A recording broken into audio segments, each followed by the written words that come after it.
अगले साल चुनाव भारत में ही नहीं बल्कि पड़ोसी मुल्क पाकिस्तान में भी है और इस चुनाव पर भारत और अमेरिका समेत दुनिया भर के देशों की नज़र है, क्योंकि इस चुनाव में भारत का मोस्ट वांटेड और अमेरिका के लिए 1 करोड़ अमेरिकी डॉलर के इनामी अपराधी हाफिज सईद की भी एंट्री हो गई है, जिसने अपनी पार्टी बनाकर बेटे को लाहौर से उम्मीदवार बना दिया है।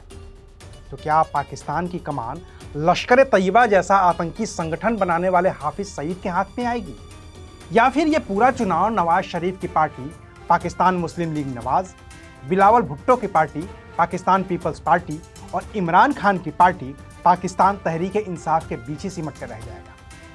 आखिर क्या है पाकिस्तान के चुनावी समीकरण और क्यों इन समीकरणों की सबसे अहम कड़ी बन गया है भारत का मोस्ट वांटेड आतंकी हाफिज सईद?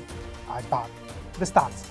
नमस्कार, मैं हूं अविनाश और आप देख रहे हैं अनकट। साल 2008 में मुंबई में जो आतंकी हमला हुआ था उसका मास्टरमाइंड है पाकिस्तान की जेल में बंद हाफिज सईद।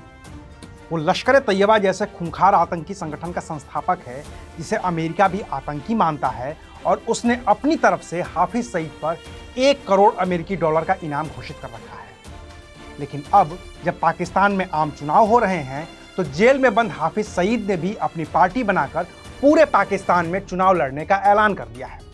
उसकी पार्टी का नाम है पाकिस्तान मरकजी मुस्लिम लीग, यानी कि PMML, और इसका चुनाव चिन्ह है कुर्सी। हाफिज सईद की यह पार्टी पूरे पाकिस्तान में चुनाव लड़ रही है, जबकि उसने अपने बेटे तलहा सईद को लाहौर सीट से उम्मीदवार बना दिया है। आतंकी हाफिज सईद ने पार्टी बनाकर पाकिस्तानी अवाम को जो सपना दिखाया है उसमें सबसे बड़ा सपना इस्लामिक स्टेट का है, जो ISIS जैसे आतंकी संगठन का भी सपना रहा है। पर ऐसा नहीं है कि हाफिज सईद ने पहली बार पाकिस्तानी अवाम को ऐसा सपना दिखाया है। साल 2018 में भी जब पाकिस्तान में आम चुनाव हुए थे तो तब भी हाफिज सईद ने पार्टी बनाई थी और उसका नाम रखा था मिल्ली मुस्लिम लीग। इस पार्टी के भी उम्मीदवार चुनावी मैदान में उतरे थे, लेकिन इनमें से किसी को भी एक भी सीट पर जीत नहीं मिली थी। अब 2024 के चुनाव के लिए मिल्ली मुस्लिम लीग पर प्रतिबंध लग गया है तो हाफिज सईद ने नई पार्टी बना ली है पाकिस्तान मरकजी मुस्लिम लीग, और अपने बेटे को भी लाहौर से उम्मीदवार बना दिया है। लेकिन क्या पाकिस्तान में हाफिज सईद का चुनाव जीतना इतना आसान है? इसका जवाब है नहीं, क्योंकि हाफिज सईद को खुद पाकिस्तान ने टेरर फंडिंग का दोषी पाया है और साल 2019 से ही वो जेल में बंद है। लेकिन अगर बात सियासी समीकरणों की करें तो नवाज शरीफ के पाकिस्तान वापस लौटने की वजह से चुनाव त्रिकोणीय हो गया है।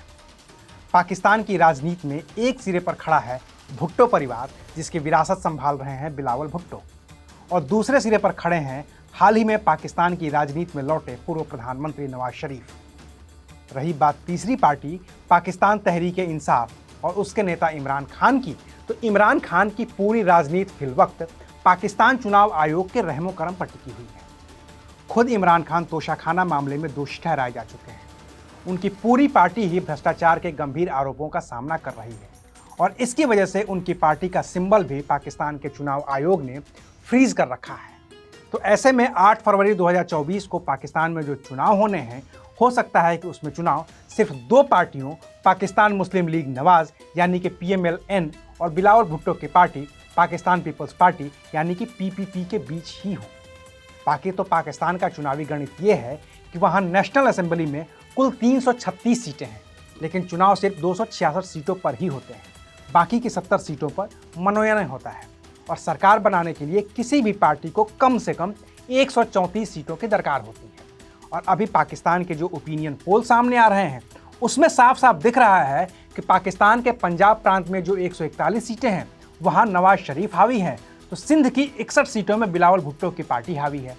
बाकी खैबर पख्तूनख्वा और बलूचिस्तान में दोनों ही पार्टियां करीब करीब बराबर दिख रही हैं। तो अभी के लिए बस इतना ही, फिर मिलेंगे नई खबर के साथ। देखते रहिए अनकट। शुक्रिया।